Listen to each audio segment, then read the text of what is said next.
"Oh, with pleasure," the centipede answered, grinning. "Aunt Spiker was thin as a wire, and dry as a bone, only drier. She was so long and thin, if you carried her in, you could use her for poking the fire. I must do something quickly," she frowned. "I want fat. I want pound upon pound. I must eat lots and lots of marshmallows and chocks till I start bulging out all around." "Ah, yes," she announced, "I have sworn that I'll alter my figure by dawn." Cried the peach with a snigger, "I'll alter your figure," and ironed her out on the lawn. Everybody clapped and called out for more songs from the centipede, who at once launched into his favourite song of all.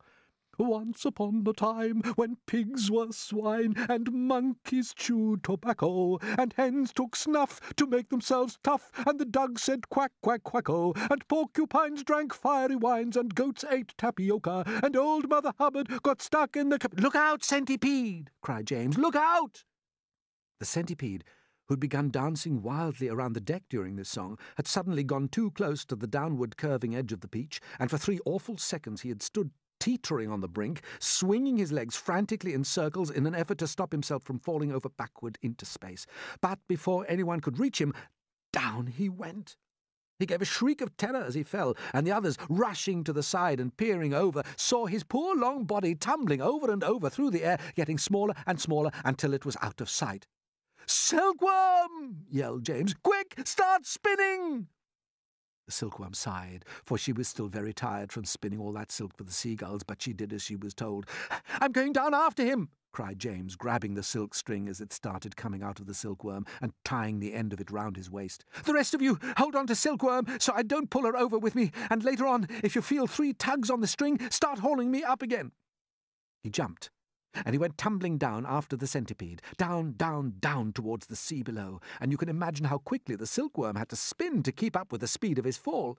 "We'll never see either of them again," cried the ladybird. Oh dear, just when we were all so happy too."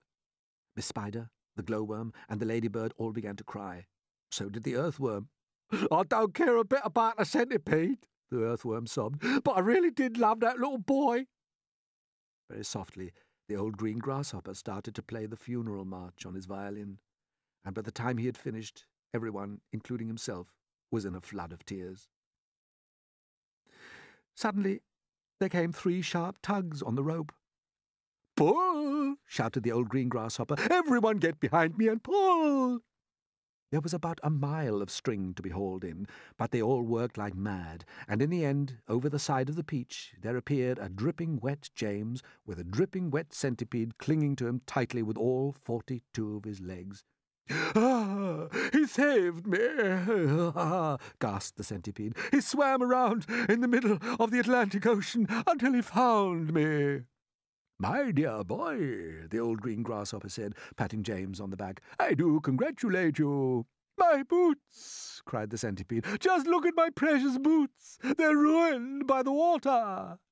"Oh, be quiet," the earthworm said. "You're lucky to be alive." "Are we still going up and up?" asked James. "We certainly are," answered the old green grasshopper, "and it's beginning to get dark." "I know. It'll soon be night." Why don't we all go down below and keep warm until tomorrow morning?" Miss Spider suggested. "No," the old green grasshopper said. "I think that would be very unwise. It will be safer if we all stay up here through the night and keep watch. Then, if anything happens, we shall anyway be ready for it." James Henry Trotter and his companions crouched close together on top of the peach as the night began closing in around them. Clouds like mountains towered high above their heads on all sides, mysterious, menacing, overwhelming. Gradually it grew darker and darker, and then a pale 3/4 moon came up over the tops of the clouds and cast an eerie light over the whole scene. The giant peach swayed gently from side to side as it floated along, and the hundreds of silky white strings going upward from its stem were beautiful in the moonlight. So also was the great flock of seagulls overhead. There was not a sound anywhere. Travelling upon the peach was not in the least like travelling in an aeroplane. The aeroplane comes clattering and roaring through the sky, and whatever might be lurking secretly up there in the great cloud mountains goes running for cover at its approach. That's why people who travel in aeroplanes never see anything. But the Peach, ah yes, the Peach was a soft, stealthy traveller, making no noise at all as it floated along. And several times during that long, silent night ride high up over the middle of the ocean in the moonlight, James and his friends saw things that no one had ever seen before.